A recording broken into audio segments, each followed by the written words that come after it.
Hello and welcome to GP Bullhound's Tech Thoughts. Today's the 10th of December and we're here with Nejla-Selma Salkovic for our weekly market roundup. Today, Nejla will talk about gaming and cover the latest news in the market. Over to her. Thanks, Maria. Okay, so it's been a wild few weeks for the market. The overall mood of the stock market has been looking kind of dark, with the Omicron threatening for more lockdowns, travel bans, and more talk about inflation, supply chain bottlenecks, etc. A sell-off last week dragged stocks sharply lower. This week has seen a 180 turn with the S&P 500 on Tuesday rallying 2% for its best gain since March. And over to TSMC, who announced its net revenue for November. Revenue was approximately an increase of 10% from October and an increase of 18% from November last year. Further looking at the gaming sector, while the S&P 500 index has seen a rise of 9% over the last 6 months, most of the gaming stocks, including Take-Two, EA, have also underperformed the broader market with negative returns of over 10% in the last 6 months.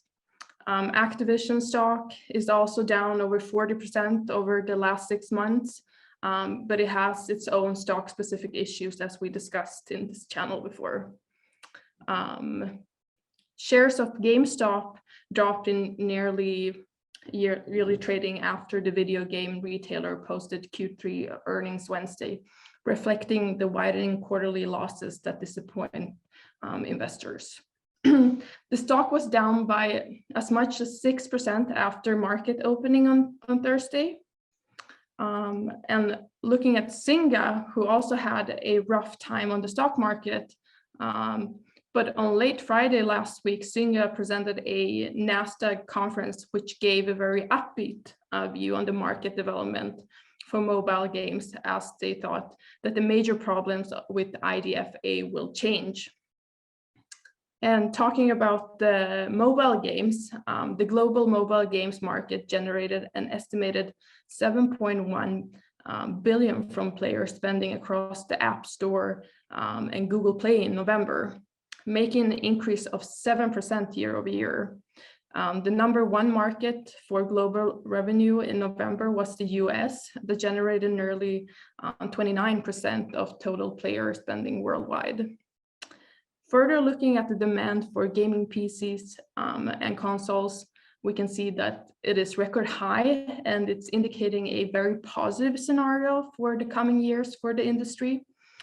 Looking at the top 20 best-selling PC5 games of November for US and Canada, we can see that Call of Duty Vanguard dominated PlayStation Store's sales charts. PlayStation didn't reveal sales figures, but it appears to be a strong start for the latest entry in the long-running series. Battlefield 2042 took the second spot in both the US, Canada, and Europe, despite the bad reviews. Okay, so this is all for today. Thanks for watching and see you next week.